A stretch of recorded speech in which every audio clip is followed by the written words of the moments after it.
según los principios establecidos por el Señor, principios del reino, como les llamamos. A continuación, podemos comenzar a experimentar paz en nuestra vida. No hay paz si no estamos en la verdad.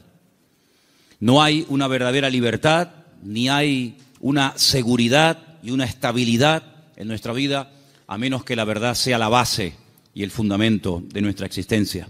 Y finalmente, dijimos que la verdad fortalece el espíritu, la mente, y también, como no, le hace un favor muy grande al cuerpo. Y finalmente terminamos compartiendo tres grandes verdades. Yo no sé cuántos de ustedes se acuerdan, pero yo dije que una de las verdades que quería compartir el domingo pasado es que la verdad se puede conocer, la verdad se puede experimentar, porque la verdad tiene nombre, y el nombre de la verdad es Jesús.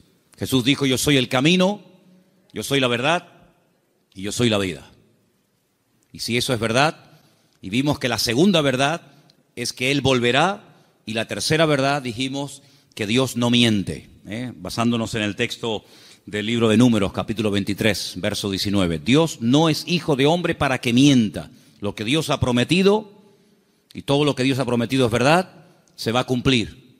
No es una especie de trampa, una especie de truco donde dice: bueno, te prometo esto, pero a la hora de la verdad no es verdad. No es así. Dios lo que promete, lo cumple, porque Dios es un Dios de verdad. ¿Cuántos dicen amén?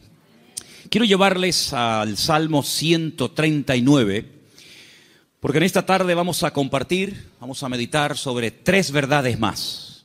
Y la primera está basada en el Salmo 139, a partir del versículo 7. Es un salmo muy interesante, porque encontramos en él tres atributos que son única y exclusivamente de Dios.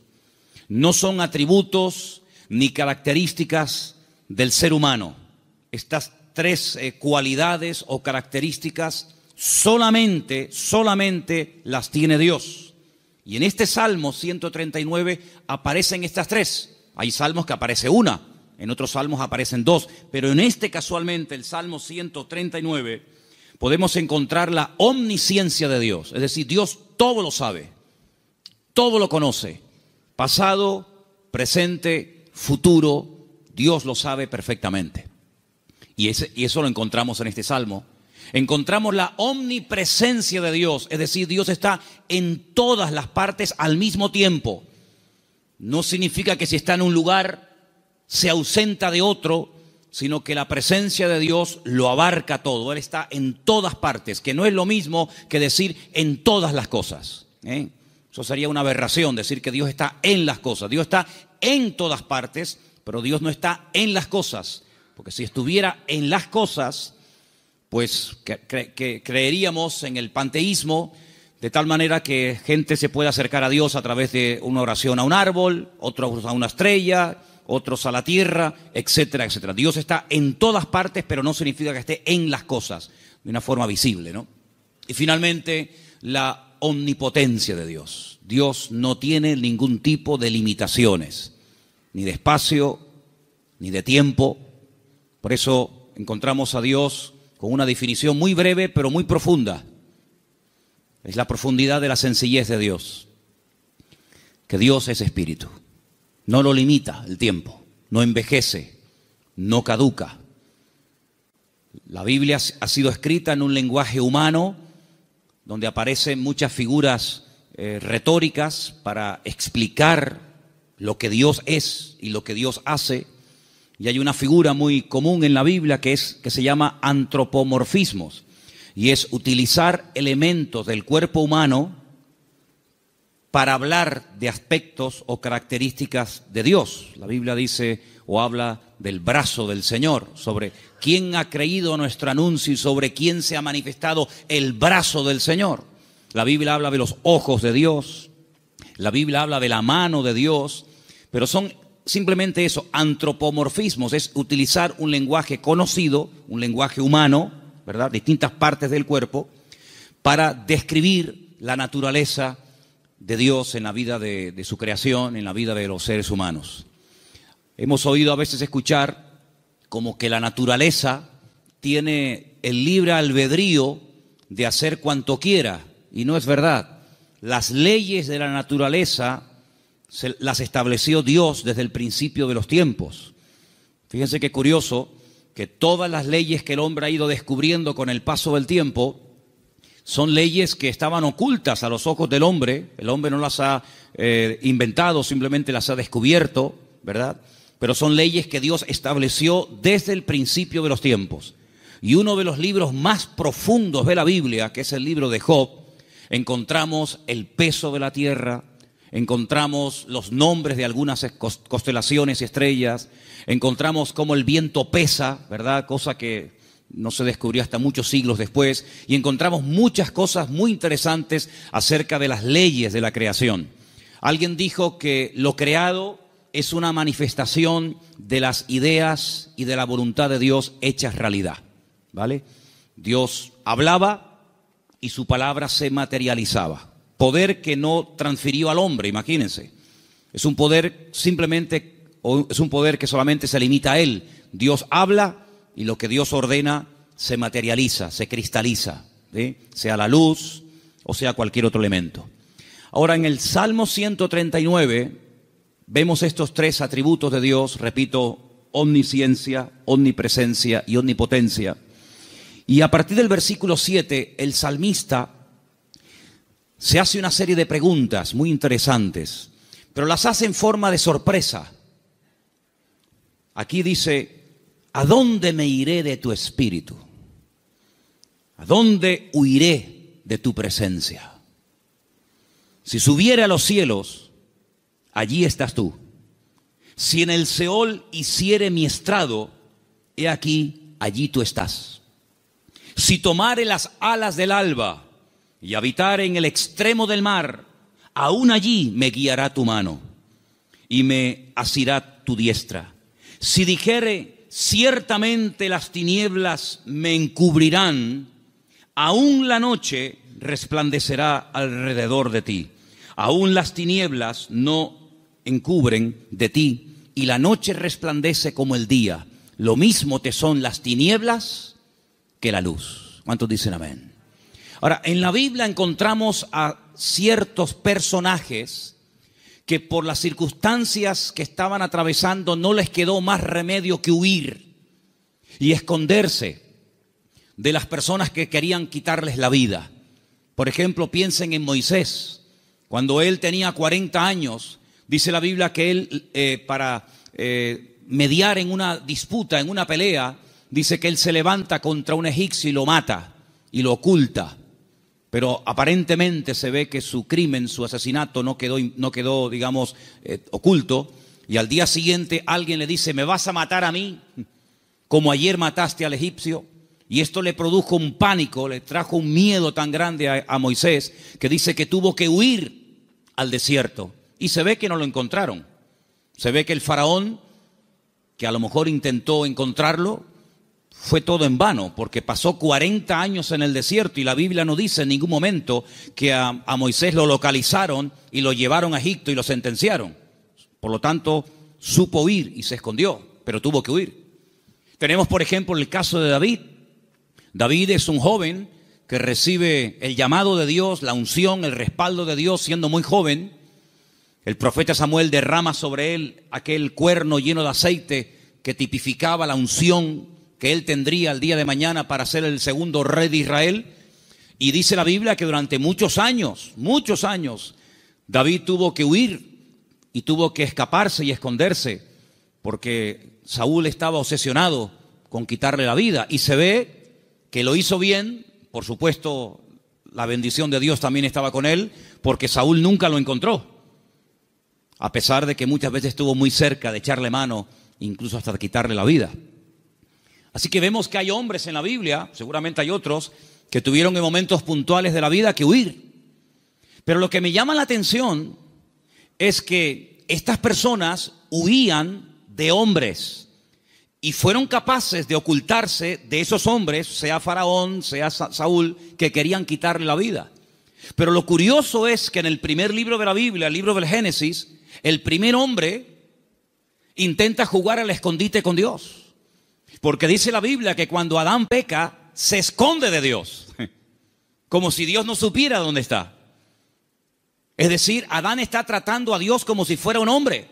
Así como Saúl no pudo encontrar a David porque sabía dónde esconderse, y así como Moisés se supo meter en el desierto y no lo encontraron, Adán creía que se podía ocultar de Dios. Sin embargo, el Señor sabía perfectamente dónde está. Me llama la atención que cuando leemos el libro del profeta Jonás, en el capítulo 1, dice la Biblia que él recibe un llamamiento para ir a predicar a una tierra extranjera, a la capital del imperio de Asiria. La ciudad se llamaba Nínive, pero él no quería ir, porque él sabía que si la gente se exponía a la palabra y se arrepentían, Dios los iba a perdonar. Y como él no quería que Dios los perdonara, sino que los castigara y los destruyera, pues dice, no voy a predicarles. Y como no van a tener la opción de arrepentirse, pues que se mueran. Y entonces dice que desciende a una ciudad que en la Biblia se llama Jope, pero que en la actualidad se llama Jaffa, y dice que toma un barco para huir de la presencia del Señor. Bueno, hay un momento en el que los marineros le preguntan, ¿qué haces aquí? ¿Cuál es tu nacionalidad? Y dice que los marineros se dieron cuenta de que él intentaba huir de la presencia del Señor. ¿Eso qué significa? Bueno, en ese momento, y hasta siglos más tarde, se creía que Dios donde estaba y donde Dios vivía y moraba era en Jerusalén, en el templo que estaba en el monte Moriah. Y cuanto más lejos me alejara de Jerusalén, y si encima me monto en un barco y me voy mar adentro, pues es como que la presencia de Dios la dejo atrás y Dios pues no me encuentra. Yo estaba leyendo hoy justamente el libro de Jonás y hay una canción que nosotros cantamos en la iglesia, parte del Salmo 118, que dice, desde la angustia invoqué al Eterno y Él me oyó. Y en la oración que Jonás hace desde el vientre del gran pez, pues dice la Biblia que él dice, desde la angustia invoqué al Eterno y Él me respondió. Así que el Salmo 118, Jonás lo sabía perfectamente, pero el 139 se ve que se olvidó. Porque el 139, el salmista dice, ¿a dónde me voy a esconder? ¿A dónde voy a huir de tu presencia? Vaya a donde vaya, sea hacia arriba, sea hacia abajo, sea a la izquierda o sea a la derecha, nunca podré huir de tu presencia, porque él tenía bien claro el concepto de la omnipresencia del Señor. ¿Cuántos dicen amén? Ahora, esta gente huía en el sentido negativo, pero hermanos, esto nos tiene que producir un gozo y una alegría a todos y a cada uno de nosotros enorme, inmensa. ¿Sabéis por qué? Porque vayamos a donde vayamos, no importa las circunstancias en las que nos encontremos, la presencia del Señor siempre, siempre estará a nuestro lado. ¿Cuántos dicen amén? No importa si te encuentras en una cárcel, allí el Señor sabe que estás. ¿O acaso nos hemos olvidado de que una noche bien tarde Pablo y Silas cantaban, los presos les oían, pero no solamente los presos les oían, sino que el Señor en el cielo también les oía y dice que los liberó de una forma tremenda? ¿Cuántos dicen amén? Dice la Biblia que cuando estaba en la tempestad, al día siguiente, cuando llevan ya más de 20 días en ayuno, sin ver estrellas, sin ver sol, perdidos, desesperados en medio del mar Mediterráneo, se levanta el apóstol Pablo y dice, no tengan ningún temor, porque anoche estuvo en mi camarote el Señor y me dijo que si nos mantenemos unidos, nadie va a perder la vida. Luego lo vio en la cárcel y también lo vio en la tempestad. Pero también se acordó de que en el desierto había un viejito llamado Moisés, que hacía 40 años que había huido de Egipto, y el Señor lo encontró. Y el Señor sabía que en aquel pozo, aunque los hermanos se tapaban los oídos y no querían oír los gemidos y los gritos de José, la Biblia nos enseña que el Señor siempre estuvo con José en el pozo y posteriormente en la cárcel. No hay ni un solo lugar donde nosotros vayamos en esta vida donde el Señor no esté a nuestro lado, sino que incluso hay una promesa del Señor que nos dice, he aquí yo estoy con vosotros todos los días hasta el fin del mundo. Hoy estaba analizando, estaba echándome un rato la siesta y de repente, ¡pum!, me desperté como un resorte y me fui a mi oficina y empecé a escribir todo lo que me venía a la cabeza. Y fíjate, me venía a la cabeza cuando Elías, huyendo, otro que huye también, en este caso no de un rey, no de un faraón, sino de una mujer llamada Jezabel, la reina perversa, esposa de Acab, que quiere matarlo. Dice que salió corriendo, huyendo para que Jezabel no pudiera matarlo. Y dice que se mete dentro de una cueva. Y entonces dice que de repente se produce un terremoto tremendo, tremendo. A tal punto que dice que las rocas se parten por la mitad. Pero dice, Dios no estaba en ese terremoto. Más adelante dice que viene un viento huracanado espectacular, tremendo, que lo arranca todo. Y dice, pero Dios no estaba allí tampoco. Y al final, después de muchos, cosas de la naturaleza, dice que viene un viento apacible. Y él reconoce que en esa calma y en esa quietud estaba el Señor. Y me venía a la mente el capítulo 37 de Ezequiel, cuando dice que el Señor le permite ver un valle lleno de huesos secos en gran manera. Y dice que no se levantaban ni producían ningún temor porque no estaba el Espíritu de Dios dentro de ellos. Así como la Biblia dedica tiempo a decir dónde Dios no está, pero también la Biblia dice dónde Dios sí está. Por ejemplo, también apuntaba todas las veces que ocurren tragedias y desgracias en la vida. A continuación añade la Escritura y dice, pero el Señor estaba con José. ¡Qué maravilla! Hermanos, saber que nuestro Dios está con nosotros todos los días, ¿no te produce una alegría y una tranquilidad de saber que pase lo que pase y venga lo que venga y digan lo que digan? Nuestro Dios está con nosotros porque es omnipresente. No hay que ir a un lugar específico a visitarlo, como durante siglos y generaciones tenían que hacer las 12 tribus de Israel, que 3 veces al año tenían que viajar cientos o miles de kilómetros para ir a Jerusalén a visitar y a celebrar la fiesta del Eterno, sino que el Señor ha prometido estar con nosotros en cualquier momento, en cualquier lugar. No importa si somos jóvenes, adolescentes, niños o ancianos. No importa si estamos en la iglesia, en la casa, en el trabajo, en un barco, en un avión, en un submarino. No importa. La presencia del Señor siempre estará a nuestro lado, y eso significa que la protección del Señor siempre estará con nosotros. Esa es la primera verdad que quiero compartir con ustedes en esta tarde. Y si habéis prestado atención a la lectura, ¿cuál fue la lectura de hoy? ¿Cuál fue? Salmo 121. ¿Cómo empieza el Salmo 121? Alzaré mis ojos a los montes. ¿De dónde vendrá mi socorro? Ay, amigo, cuando tú estás donde empezaban los peregrinos que iban a Jerusalén a celebrar las fiestas, cuando tú te pones en el principio de ese camino, allí en lo alto, en Galilea, y ves un camino estrecho, rodeado de unas montañas gigantescas, y te explican que en esas montañas se ponían los ladrones y las bandas armadas para robarle las ofrendas y los diezmos que iban a llevar al templo a Jerusalén. ¿Cómo nos van a alzar los montes los peregrinos y decir, Señor, ¿de dónde vendrá nuestro socorro? No es que está implorando la ayuda de las montañas, no, porque el versículo siguiente dice, nuestro socorro viene del Señor que hizo los cielos y la tierra. No dará tu pie resbaladero, ni se dormirá el que te guarda. Él guardará tu salida y tu entrada desde ahora y para siempre. ¿Cuántos dicen amén? Hermanos, en estos tiempos en los que estamos viviendo, es importante que nos recordemos cada día el Señor, la presencia del Señor, la cobertura del Señor está a mi lado. ¿Cuántos dicen amén? Dile que está a tu lado, el Señor está con nosotros porque es un Dios fiel. Aleluya. Esa es la primera verdad que tenemos que tener presente en nuestra vida. Primera de Juan 5:18, primer versículo que nos van a leer en esta tarde. Primera de Juan, capítulo 5, verso 18. Presten atención, por favor. Sabemos que todo aquel que ha nacido de Dios no practica el pecado, pues aquel que fue engendrado por Dios le guarda, y el maligno no le toca. El maligno, la promesa que dice, el maligno no le toca.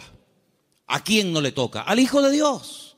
¿Y por qué no le toca? Porque está protegido. ¿Por quién? Por aquel que lo engendró. Nuestro Dios no solamente está, sino que está para defendernos, está para guiarnos, está para bendecirnos. No está dormido. Y hay que despertarlo, como en algún momento el profeta Elías les decía a los profetas de Baal: griten, griten, levanten la voz. Tal vez vuestro Dios está de camino, o está dormido, o cansado, se ha ido de viaje. Sino que nuestro Dios está a nuestro lado, pero no de una forma pasiva, indiferente, sino que está a nuestro lado para pelear nuestras batallas y defendernos.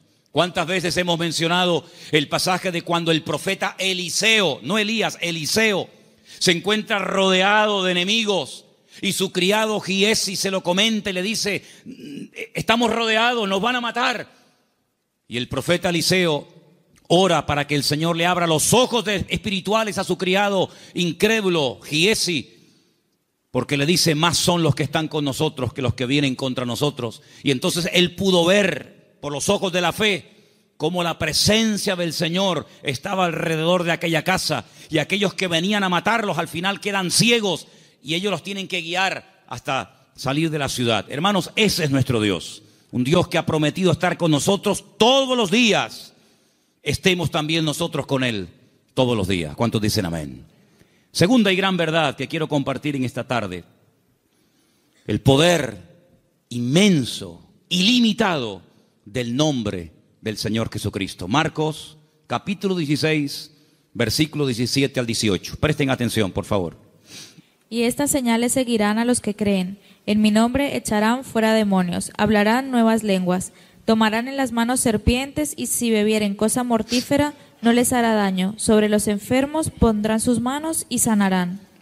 Todo cuanto se menciona ahí con una connotación milagrosa: echar fuera demonios, hablar lenguas, orar por los enfermos, etcétera, etcétera, todo va precedido por el nombre de Cristo. En mi nombre, en mi nombre, en mi nombre.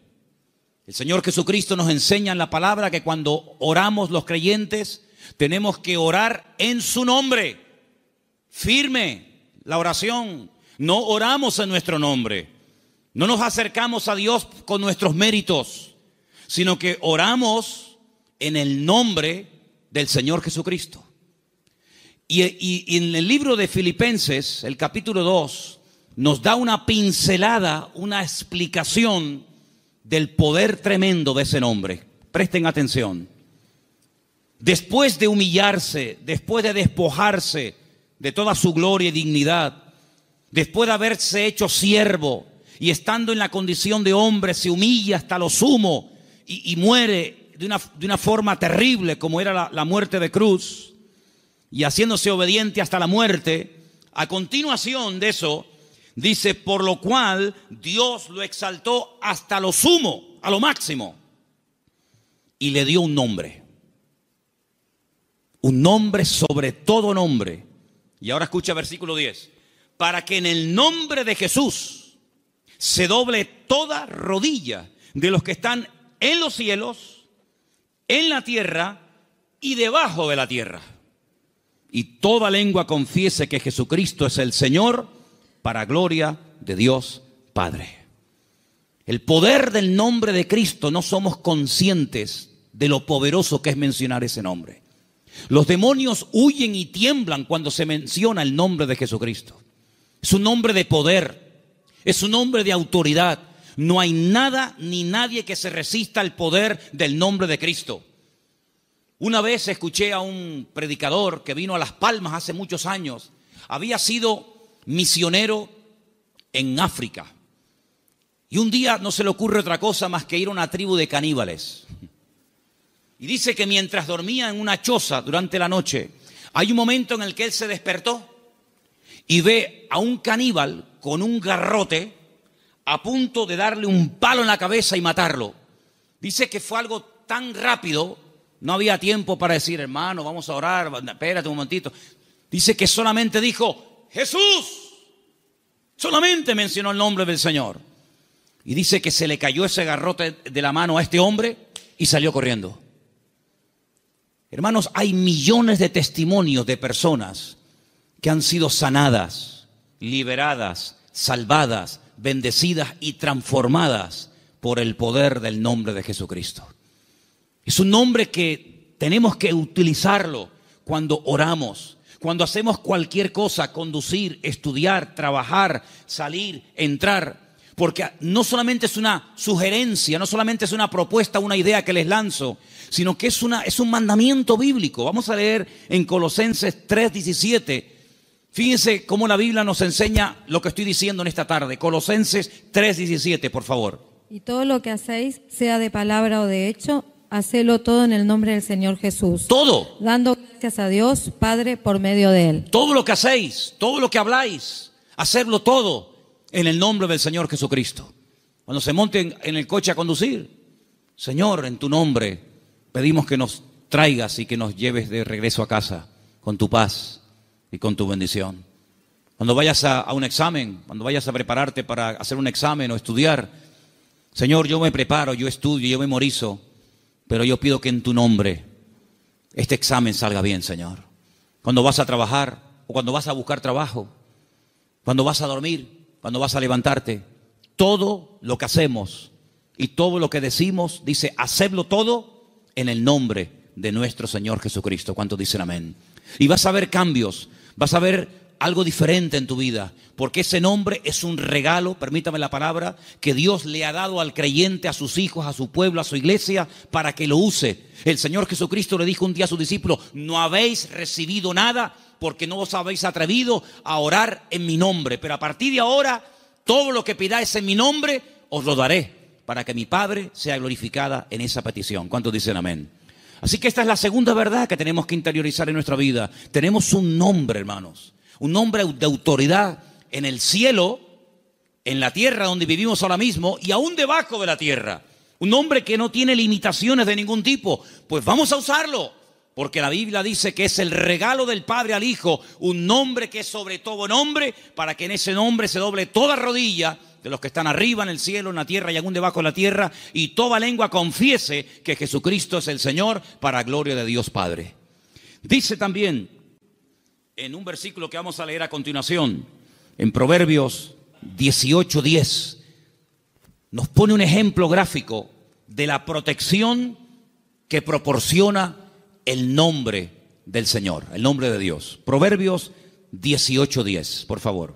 Torre fuerte es el nombre del Señor. A Él correrá el justo y será levantado. Torre fuerte es el nombre de nuestro Señor, y a Él correrá el justo y será levantado. Leía en el día de ayer una historia cuando un tal Abimelech quiere matar a un montón de gente y dice que se dirige a la ciudad donde están las personas que él en un principio quiere aniquilarlas. Esto lo pueden ver en el capítulo 9 del libro de Jueces. Y dice la Biblia que en esa ciudad había una torre donde la gente de la ciudad, las mujeres y los niños se metieron, subieron a lo alto de la torre y allí se escondieron, y dice que no les pasó nada. Yo no sé si el salmista se inspiró en esa historia para escribir estas palabras. Torre fuerte es el nombre de nuestro Dios. A Él correrá el justo y será salvado en el tiempo de la angustia, en el tiempo de los problemas. Así que, hermanos, les animo a que en esta semana, no en vano, porque fijaros que sagrado es el nombre del Señor, que hay un mandamiento de los 10, del decálogo, hay uno que curiosamente hace referencia a su nombre. No tomarás el nombre de tu Dios en vano. Pero bueno, una cosa es no tomarlo en vano y otra cosa es no tomarlo nunca.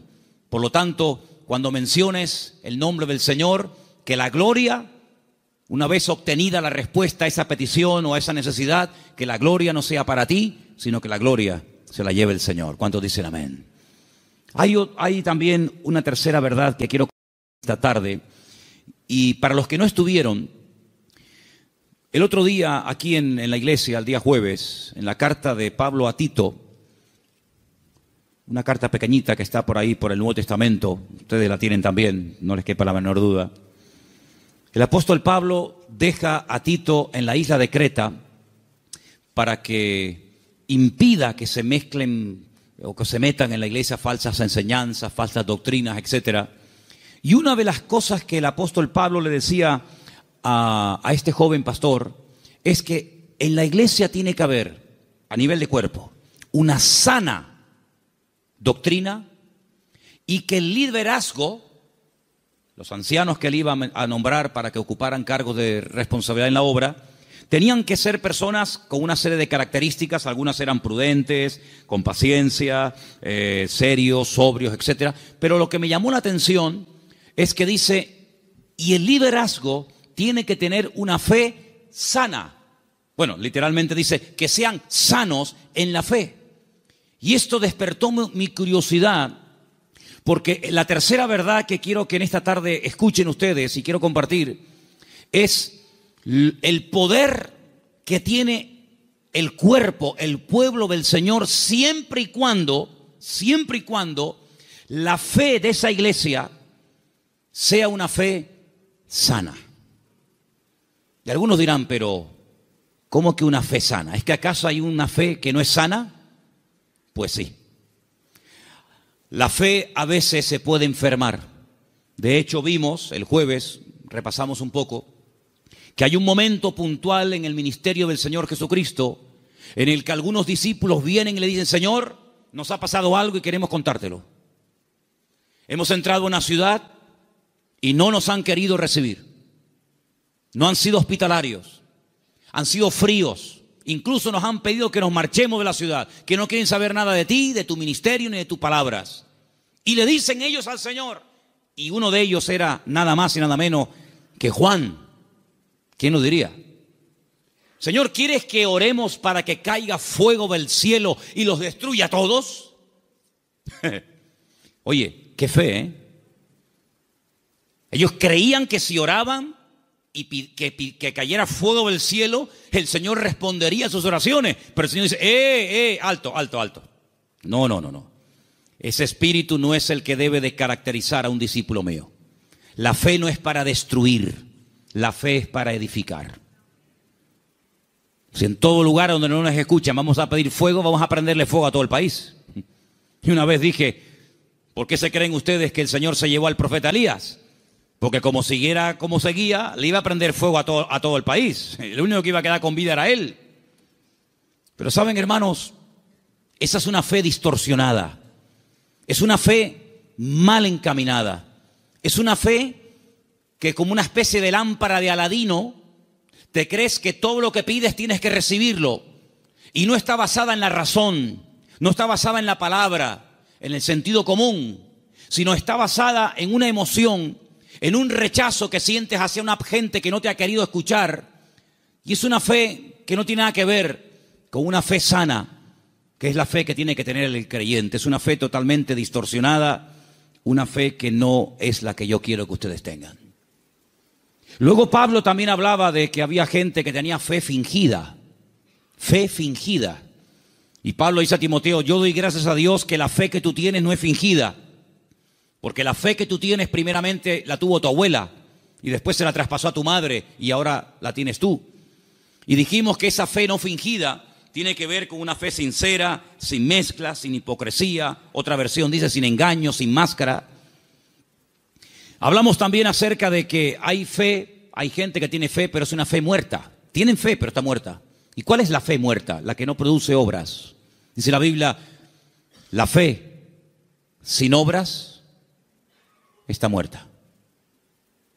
Por lo tanto, cuando vamos a este tercer punto y hablamos acerca de la protección sobrenatural que hay sobre nuestra vida y de lo indestructible que es el pueblo del Señor, para que eso se dé, tiene que haber una fe sana entre nosotros. No una fe rara, distorsionada, enferma, sino una fe puesta en las promesas y en la palabra de nuestro Dios. ¿Cuántos dicen amén? Y entonces esa fe va a traer estabilidad.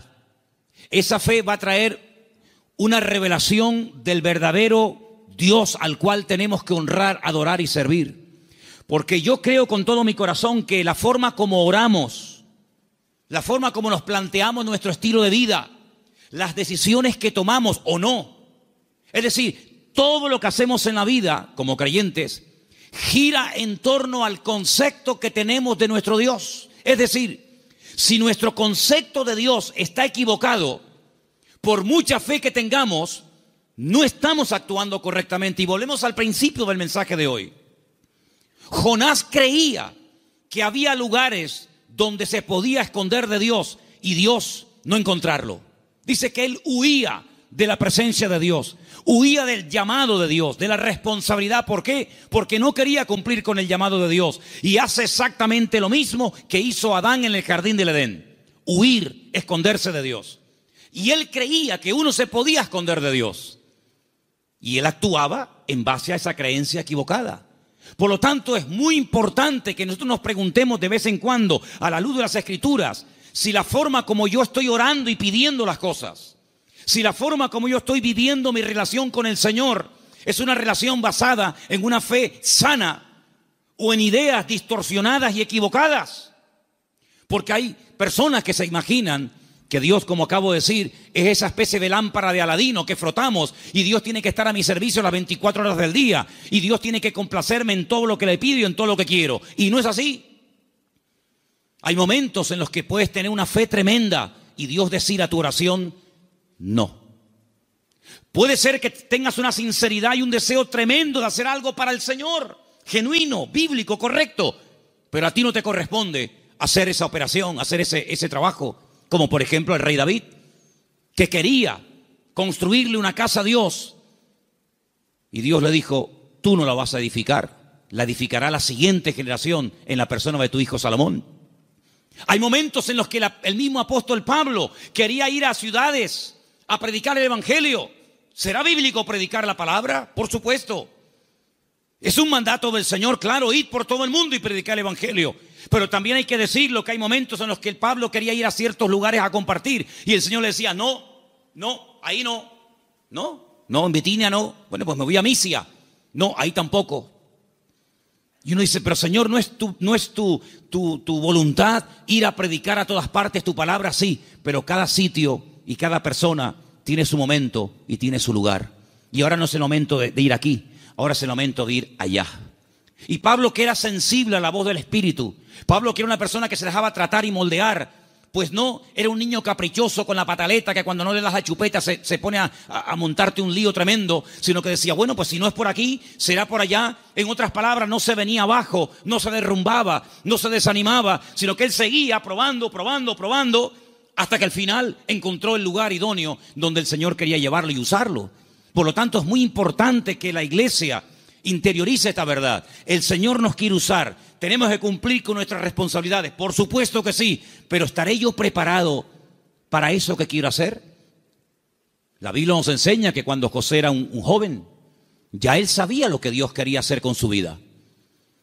Yo creo que pecó un poco de imprudente. Abrió su corazón a sus hermanos. Tal vez lo mejor hubiera sido abrírselo solamente a su padre. Pero él le abrió su corazón a sus hermanos, le contó los sueños que había tenido y se buscó la ruina de su vida. Bueno, después al final, lógicamente, sabemos que el Señor utilizó todo aquello y lo convirtió en algo positivo, ya lo sabemos. Pero hermanos, él tuvo que esperar desde el momento que recibe la revelación de la voluntad de Dios para su vida, hasta que él ve que eso se cumple. Pasaron muchos años, pasó mucho tiempo. ¿Por qué? Porque el Señor tenía que tratarlo, y tenía que prepararlo, y tenía que capacitarlo. Y lo tuvo que hacer pasar por situaciones terribles, pero en todas y en cada una de ellas aprendió lecciones que lo marcaron para toda la vida.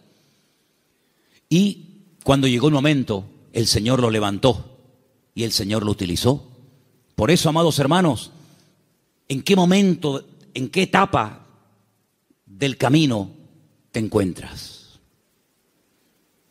Sin embargo, cuando le escribe el apóstol Pablo a Timoteo, le dice: Timoteo, Dios no nos ha dado espíritu de cobardía.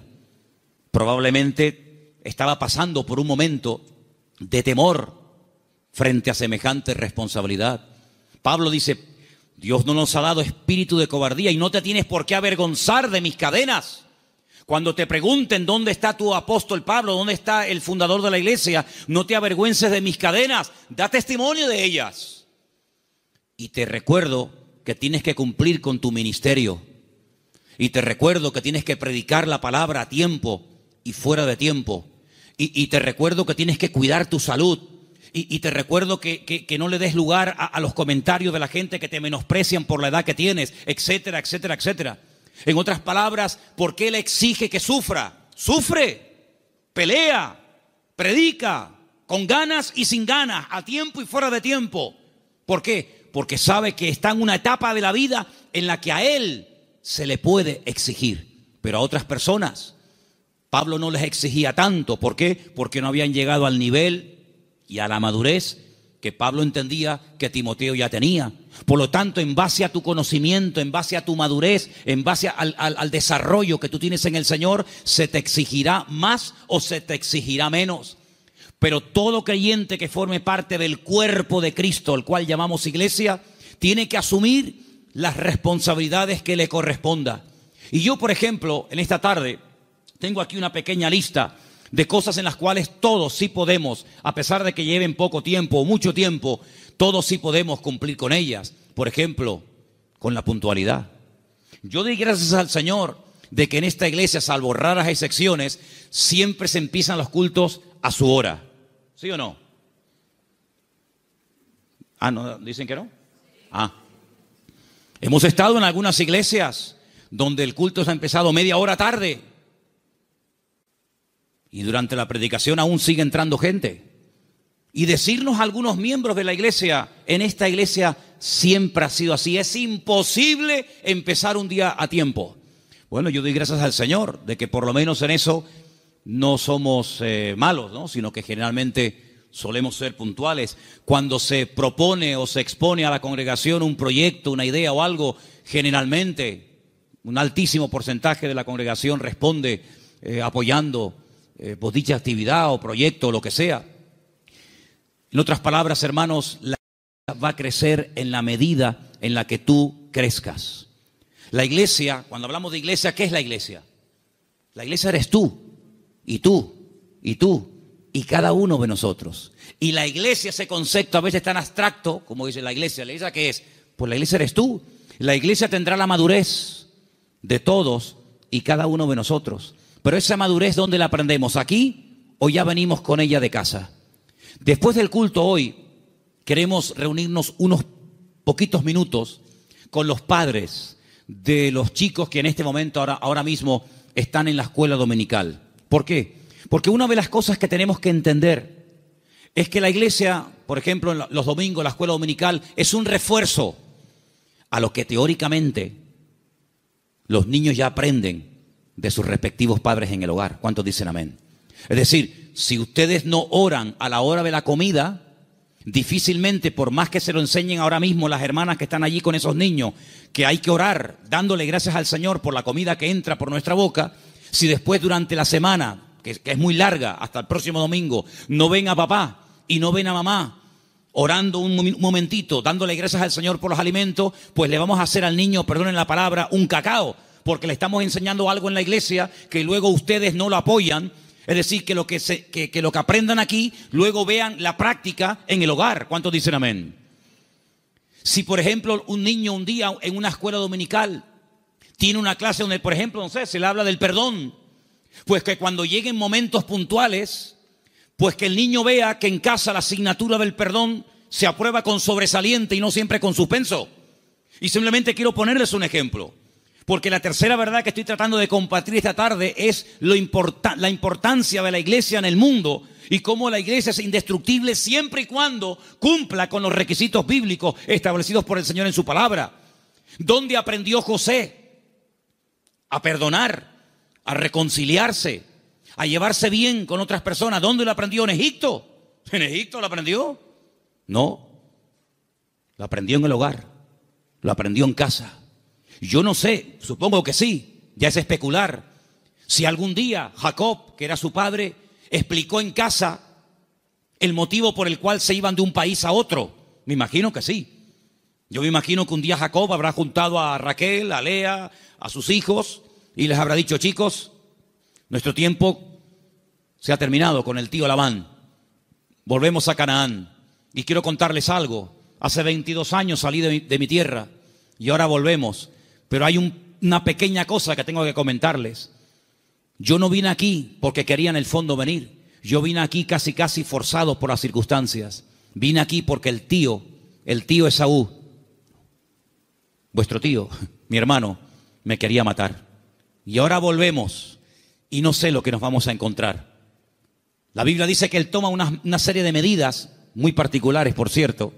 Fue haciendo diferentes grupos, a las que menos amaba o con las que menos tenía, no sé, feeling, las fue poniendo por delante y él, lógicamente, se quedó atrás, con la que él realmente quería y con sus hijos.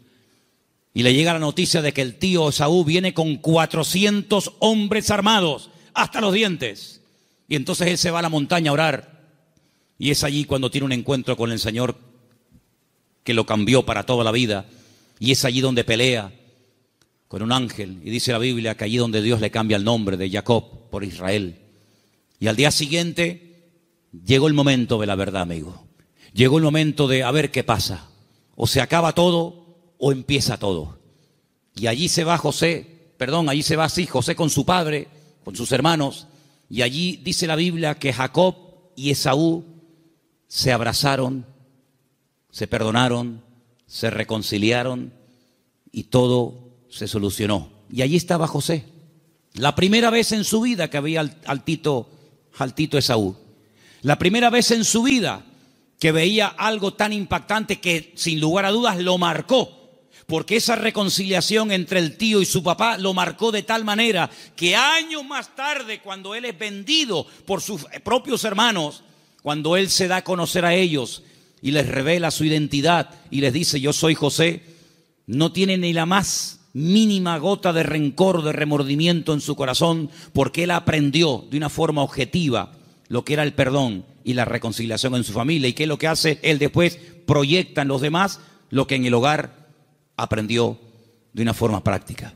Por eso, amados hermanos, es muy importante que lo que ustedes aprenden en los cultos, lo que los niños aprenden en la escuela dominical, luego durante la semana se van a presentar muchas oportunidades para orar, para pedir perdón, para saber cómo reaccionar ante una situación. Y entonces ahí es donde tenemos que trabajar en equipo. Porque la iglesia que entiende que no somos solamente iglesia cuando nos reunimos aquí en Garcilaso de la Vega, número 13, y cuando apagamos la luz y arrancamos los coches y cada uno se va a su casa, dejamos de ser iglesia. No, seguimos siendo iglesia. Seguimos siendo iglesia. No en un lugar físico como este. La iglesia ahora se divide para multiplicar. La iglesia que se divide dentro es una ruina. Pero la iglesia que fuera, cuando termina el culto, se divide y se lleva la bendición de Dios, se divide, entre comillas, para después multiplicar y para extender la luz del evangelio fuera. ¿Cuántos dicen amén? Por eso es muy importante que nosotros nos preguntemos y nos analicemos de vez en cuando cómo va el nivel de nuestra fe. Quiero ponerles un pequeño ejemplo de la Biblia, donde dice la palabra que un padre desesperado, un padre con un problema con un hijo que nada ni nadie puede solucionar, fue un día con toda la fe y con toda la sinceridad del mundo a pedir ayuda al Señor, pero el Señor no estaba. La Biblia dice que el Señor había pasado la noche en oración con 3 de sus discípulos en la montaña. Pero bueno, ya que estoy aquí, aprovecho para que por lo menos los discípulos del maestro oren por mi hijo. Y fue un fracaso. No resultó. La palabra dice que cuando el Señor baja de la montaña, este padre va al Señor por fin y le dice, he traído mi hijo a tus discípulos y no han podido hacer absolutamente nada. Si tú puedes hacer algo, increíble. Y el Señor le dice, si tú puedes creer más bien. Y es cuando pide ayuda, Señor, ayuda a mi incredulidad. Menguó en la fe. En unas horas la fe pasó de creer que mi hijo tiene remedio a decir, si puedes hacer algo. Eso no es una fe sana. La fe sana es la que aguanta la prueba. La fe sana es la que se extiende. La fe sana es la que sabe reaccionar cuando dice el Señor no. Porque cuando dice el Señor sí, la fe se amolda y se adapta muy bien. Pero cuando el Señor dice no, es donde verdaderamente se prueba la fe. Por eso dije el jueves, y quiero volver a repetirlo porque para mí fue algo muy importante, y es que una fe que no va acompañada de paciencia se convierte en tormento. Por eso hay gente que dice, yo he orado, y como tú dices, Manolo, en el nombre de Cristo, y tengo fe, y lo creo, y además creo que es bíblico lo que estoy pidiendo, pero Dios...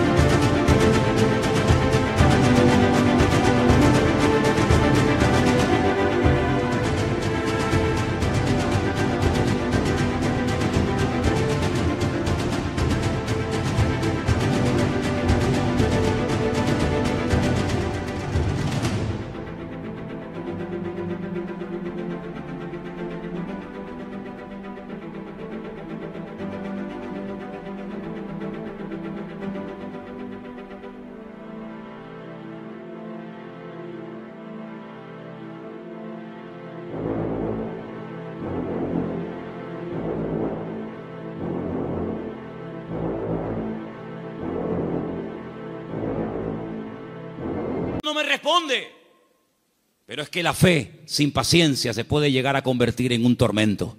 Por eso una fe sana es la fe que va acompañada de paciencia. Y de ahí que el salmista diga, y volvemos a mensajes de la semana pasada, encomienda al Señor tu camino, confía en Él y Él hará cuando lo crea oportuno. ¿Cuántos dicen amén?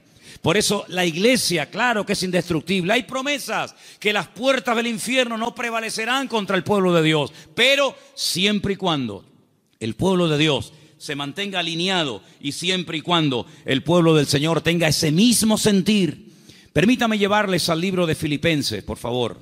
En la carta del apóstol Pablo a los Filipenses, y mientras la buscan, decirles, amados hermanos, que esta carta se escribió desde la cárcel en Roma. En el capítulo 4 de la carta de Pablo a los Filipenses, ustedes van a encontrar que el apóstol Pablo está hablando de gozo, de regocijarse.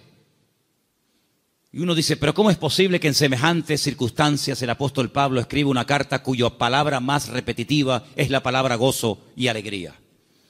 Bueno, pues porque el gozo del creyente, la estabilidad del creyente, no depende de si está en libertad o privado de libertad, sino depende de una fe sana depositada en los brazos del Señor. Pero en medio de la carta, cuando él está explayándose, dando unas explicaciones extraordinarias sobre todo esto, llegamos al versículo 2, Filipenses 4:2, donde él hace un ruego, una tarea que les pongo. Escriban en un papel todas las veces que Pablo le rogó a alguien algo. No lo hace mucho, pero aquí tienen un ejemplo. Este no vale, tienen que buscar otro. Le ruega a Evodia y a Síntique que sean ¿qué? De un mismo sentir en el Señor. Evodia y Síntique eran unas hermanas de esta congregación, eran creyentes, fieles asistentes a la congregación, que no les está haciendo un llamado para que acepten al Señor en su vida y se conviertan. No, ya son creyentes, son hermanas de la congregación, pero entre ellas hay algo. No son de un mismo sentir. Algo pasó entre estas hermanas que a Pablo le perturba. Y Pablo hay un momento en el que hace un paréntesis en el desarrollo del tema de la carta de Filipenses y dice, ruego a Evodia y a Síntique que sean de un mismo sentir en el Señor. Porque una iglesia, como un matrimonio que tiene un mismo sentir, es algo indestructible. ¿Cuántos dicen amén? Pero una iglesia donde uno dice arriba y otro dice abajo, uno dice a un lado y otro dice a otro, donde uno dice no, oremos, otro, no, ayunemos, no, discipulemos, no, evangelicemos, salgamos, no, quedemos, no. Difícilmente esa iglesia puede ser una iglesia bendecida y una iglesia que impacte a la gente que lo rodea. Pero cuando hay un mismo sentir en el Señor, cuando el capitán de la nave es el Espíritu de Dios y la cabeza de la iglesia es el Señor Jesucristo, esa iglesia puede avanzar, esa iglesia puede ser una bendición y esa iglesia es un botón, un punto de referencia en el mundo espiritual de algo que el Señor está haciendo en este lugar. Porque permítame decirle que una de las grandes enseñanzas del apóstol Pablo, y esto tiene una profundidad tremenda, inmensa, es que dice que la iglesia no solamente puede tener un impacto a nivel de sociedad, como evidentemente lo tiene con los vecinos, con los familiares, con los que vienen, etcétera, sino que dice el apóstol Pablo, es una enseñanza muy profunda que comparte con los efesios, es que la iglesia, según cómo se comporte, según cómo actúen sus miembros, según cómo se relacionen unos con otros, tiene también un impacto en el mundo espiritual, ante los principados y ante las potestades. Y uno dice, pero ¿cómo puede ser eso? Claro que sí. La iglesia puede llegar a ser un freno. La iglesia puede llegar a ser una luz. La iglesia puede incluso impedirle al enemigo que campe a sus anchas y que haga lo que le dé la gana. Porque la iglesia es un freno en el mundo espiritual que el diablo reconoce perfectamente. ¿O se creen ustedes que el diablo no sabe que tú eres un hijo de Dios? ¿Se creen ustedes que el diablo no nos ve a nosotros? ¿Se creen ustedes que los demonios no nos observan cada día cómo hablamos, cómo oramos o cómo no oramos, cómo entramos, cómo salimos? Claro que lo ven. Había una vez unos jóvenes que querían echar fuera un demonio de un hombre. Y cuando fueron a orar por él, no se les ocurre otra cosa. Qué listos y qué tontos al mismo tiempo. Querían echar fuera los demonios en el nombre del Cristo que predica Pablo. Y los demonios le respondieron y les dijeron a los 7 hijos de Seba, así se llamaba el padre de estos muchachos: conocemos a Pablo y conocemos al Cristo que predica Pablo, pero a vosotros no os conocemos absolutamente de nada. Chia ly ngỡ rằng sẽ là bán kính, là một đường chiều dài vòng tròn cuộc đời sau. Nào ngờ đôi ta như hai đường tiệm cận luôn luôn ở cách bên nhưng không chạm được tới nhau. Ngỡ rằng sẽ là bán kính, là một đường chiều dài vòng tròn cuộc đời sau. Nào ngờ đôi ta như hai đường tiệm cận luôn luôn ở cách bên nhưng không chạm được tới nhau. Trong tình yêu cần cạnh tranh, còn anh thì ngây ngô chẳng khác gì trẻ nhỏ. Như thằng Mã Lai thì đấu với Việt Nam, anh đã hết thời gian lại còn bị thẻ đỏ. Em tớ cúp vàng khiến bao người cùng ngóng trông, sắp đặt trẻ van với điều mời sự nóng bỏng. Thích gì có đó, quyền lực như cây đèn thần làm trái tim của bọn họ tan chảy như thân đèn cầy. Đã nợ thì có ai cho đâu, về món nợ tình cảm khi nào mới trả hết. Vẫn suốt ngày nói mùa đông muốn có gấu, đến lúc anh tấn công thì em lại giả chết. Anh không trách ai hết mà chỉ tự trách mình, chuyện ta thuộc về nhau sao có thể xảy ra. Em như nam châm thu hút mọi ánh nhìn, nỗi đau cùng cực chúng mình bị đẩy xa. Ngỡ rằng sẽ là bán kính, là một đường chiều dài vòng tròn cuộc đời sau. Nào ngờ đôi ta như hai đường tiệm cận luôn luôn ở cách bên nhưng không chạm được tới nhau. Ngỡ rằng sẽ là bán kính, là một đường chiều dài vòng tròn cuộc đời sau. Nào ngờ đôi ta như hai đường tiệm cận luôn luôn ở cách bên nhưng không chạm được tới nhau. Ngỡ rằng sẽ là bán kính, là một đường chiều. Así que el diablo sabe dónde vivimos, sabe nuestra identidad, sabe nuestro nivel de madurez, sabe nuestro nivel de santidad con el Señor, sabe hasta dónde puede llegar, porque como dije al principio hay una protección, una cobertura sobrenatural 24 horas al día sobre la vida de la iglesia, sobre la vida de cada uno de sus hijos. Pero a veces nosotros podemos abrir rendijas, a veces nosotros incluso hasta le damos ideas al enemigo. Por eso dice Pablo: no le deis lugar al diablo. No le des lugar al diablo en tu casa. Si hay algo por donde está colando el enemigo, sé sabio y quítalo, elimínalo. Si hay algo en tu vida que produce que entres en un picado, en un enfriamiento, en un apartamiento de la palabra y del Señor, aléjalo de tu vida. Rodéate de gente espiritual. Lee libros que te edifiquen y no que te destruyan y te confundan más. Acércate a la palabra del Señor, busca al Señor.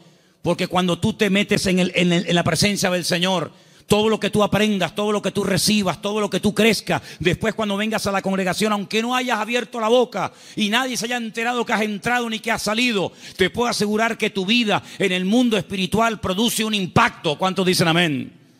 Y podemos tener el enemigo a raya simplemente con nuestra presencia.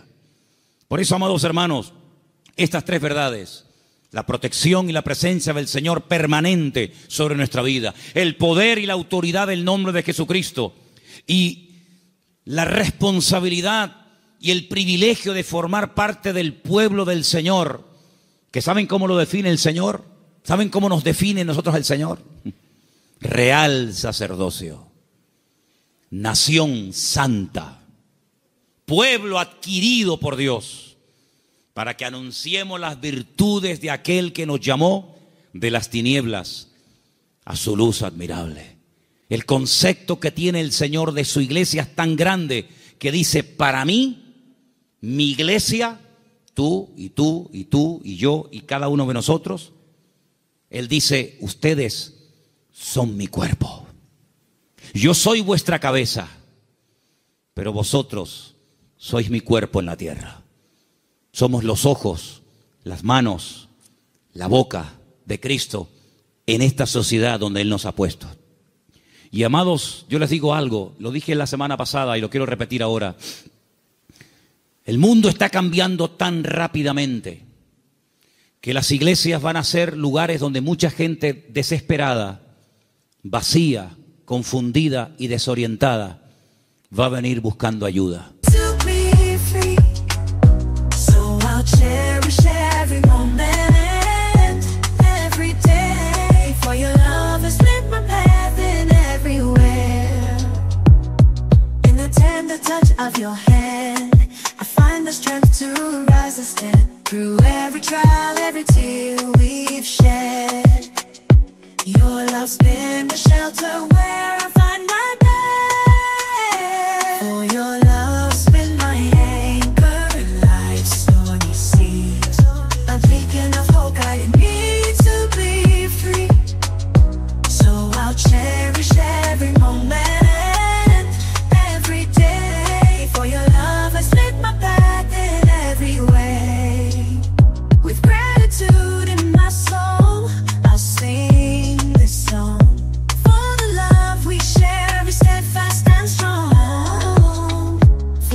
Porque miles de personas en su desesperación, en la pérdida de su trabajo, de salud, de marido, de familia, etcétera, ¿a dónde fueron? ¿A quién recurrieron? ¿A quién les pagaron? A muchos astrólogos, magos, santeros, brujos, adivinos, ¿sí o no? Mucha de esa gente que se ha llevado tremendas desilusiones, mucha de esa gente que ha perdido dinero, mucha de esa gente que se han llevado una desilusión tremenda y han visto que no han obtenido resultados y no ha sido lo peor. El Señor nos va a poner a cantidad de gente en nuestro camino y llegará el momento cuando tú tendrás que darte cuenta de que tu vida proyecta una imagen en la sociedad en la que vivimos. Espero que nos podamos representar dignamente los unos a los otros. ¿Cuántos dicen amén? Les quiero hacer una pregunta. ¿Cómo se sentirían ustedes si yo mañana viniera al púlpito con el pelo de color verde?